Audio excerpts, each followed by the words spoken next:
Hi friends, இன்றைக்கி நம்ம சாம்பார் சாதம் செய்கிறதுக்காக இந்த டம்ளரில் 3/4 டம்ளர் அரிசி எடுத்திருக்கோம். இதுக்கு பார்த்திங்கன்னா துவரம்பருப்பு பாசிப்பருப்பு ரெண்டும் சம அளவு. இந்த அரிசிக்கு 3/4 டம்ளர் அரிசிக்கு ஒரு 1/4 டம்ளருக்கு அதிகமாக இந்த பருப்பு ரெண்டும் சேர்த்து எடுத்திருக்கேன். இப்போ இது எப்படி செய்கிறதுன்னு பார்க்கலாம் வாங்க. இது நான் அரை மணி நேரத்துக்கு முன்னாடியே 2 டைம் தண்ணி ஊற்றி கழுவிட்டு ஊற வச்சு எடுத்திருக்கேன். இது அரிசியும் பருப்பும் சேர்த்து கழுவிட்டு அரை மணி நேரம் ஊற வச்சு எடுத்திருக்கேன். இப்போ இது சாப்பாடு எப்படி செய்யுதுன்னு பார்க்கலாம். இப்போ ஸ்டவ் ஆன் பண்ணி குக்கர் வச்சு குக்கரில் ஒரு 2 ஸ்பூன் அளவுக்கு எண்ணெய் சேர்த்துக்கலாம். எண்ணெய் காஞ்சிருச்சு. இப்போ கொஞ்சமாக கடுகு உளுந்து சேர்த்துக்கலாம். இந்த கடுகு உளுந்து பொரியும் போது கொஞ்சமாக வெந்தயம் சேர்த்துக்கலாம்.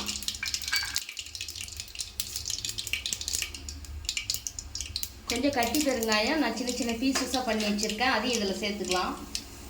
சேர்த்துக்கிட்டு 3 வரமிளகாய் சேர்த்துட்டு ஒரு 4 பல் பூண்டு இதோட சேர்த்து சின்ன வெங்காயம் பெரிய வெங்காயம் ரெண்டும், சின்ன வெங்காயத்தை முழுசாகவும் பெரிய வெங்காயத்தை பெரிய பீசஸாகவும் கட் பண்ணி எடுத்துக்கலாம். கொஞ்சமாக கருவேப்பிலை இலைகள் சேர்த்துக்கலாம். இந்த வெங்காயம் எல்லாம் கொஞ்சம் நல்லா வதங்கி வரட்டும், நல்லா கலந்து விட்டுக்கலாம்.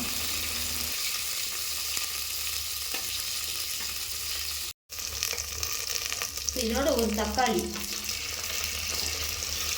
கட் பண்ணி வச்சுட்டு அதை கலந்துக்கலாம். சாம்பார் சாதத்துக்கு சின்ன நெல்லிக்காய் அளவு புளி எடுத்து கழுவிட்டு ஊற வச்சு வச்சுருக்கேன். இதை கரைச்சி வடிகட்டி எடுத்து வச்சுக்கலாம். இந்த தக்காளிலாம் நல்லா வதங்கி வந்துடுச்சு. இப்போ இது காய் சேர்த்துக்கலாம்.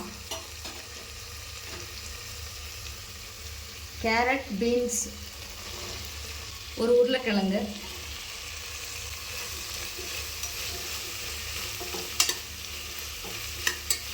கொஞ்ச நேரம் வதங்கட்டும்.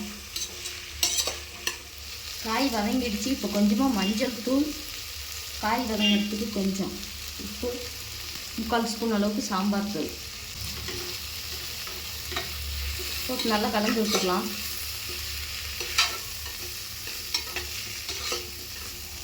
கொஞ்ச நேரம் வதங்கட்டும். காய் கொஞ்சம் வதங்கிடுச்சு. இப்போ இது கொஞ்சம் தண்ணி சேர்த்துக்கலாம். இப்போ இந்த காய் வதங்கிடுச்சு ஓரளவுக்கு. இப்போ இது கொஞ்சம் தண்ணி சேர்த்து கொஞ்ச நேரம் இதில் வேகட்டும், கலந்து விட்டுக்கலாம். காயெல்லாம் ஓரளவுக்கு வதங்கி வந்துடுச்சு. இந்த காய் போடுறது நம்ம சௌரியம்தான். எந்த காய் நம்ம வீட்டில் இருக்குதோ அதை போட்டுக்கலாம்.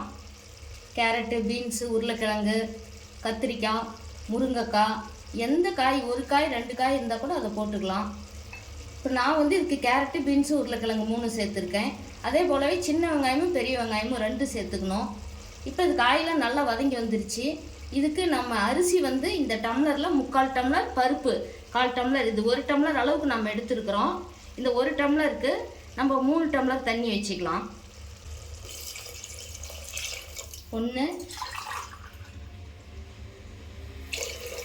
2 3 டம்ளர் தண்ணி வச்சாச்சு. இப்போ இதுக்கு தேவையான அளவு உப்பு சேர்த்துக்கலாம். நம்ம காய் வதங்கும் போது கொஞ்சம் உப்பு போட்டிருக்கோம். இப்போ இந்த சாதத்துக்கு எவ்வளோ உப்பு தேவையோ அந்த அளவுக்கு சேர்த்துக்கலாம். கொஞ்சமாக சேர்த்துக்கிறேன். இது ஒரு கொதி வரட்டும். இப்போ நம்ம பருப்பு அரிசி இதில் சேர்த்துக்கலாம். இப்போ இந்த காய்களெல்லாம் போட்டு நல்லா கொதி வருது பாருங்கள். இந்த சமயத்தில் நம்ம அரிசியும் பருப்பும் தண்ணி வடிச்சிட்டு எடுத்து வச்சுருக்கேன், அது இதோட சேர்த்துக்கலாம்.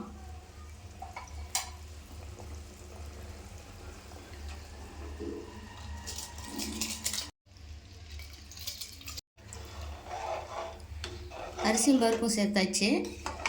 இது ஒரு கொதி வரட்டும். இது ஒரு கொதி வந்தோட்டி அப்புறமா நம்ம புளி இதில் சேர்த்துக்கலாம். புளி தண்ணியை கரைச்சி வடிகட்டி வச்சுருக்கேன், அதை இதோடு சேர்த்து நம்ம விசில் போட்டுக்கலாம்.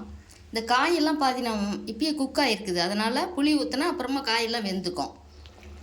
சாப்பாடு நல்லா கொதி வருது. இந்த டைமில் நம்ம புளியை கரைச்சி வடிகட்டி வச்சுருக்கோம். இந்த தண்ணி இதோடு சேர்த்துக்கலாம்.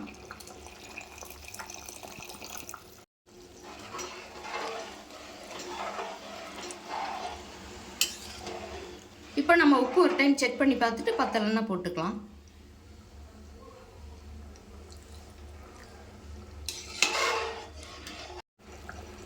உப்பெல்லாம் கரெக்டாக இருக்குது. இப்போ நம்ம மூடி போட்டு விசில் போட்டுக்கலாம். 4 விசில் விட்டு இறக்கிக்கலாம். 4 விசில் வந்துடுச்சு. திறந்து பார்த்துக்கலாம். அது கொஞ்சமாக மல்லித்தழை தூவிக்கலாம்.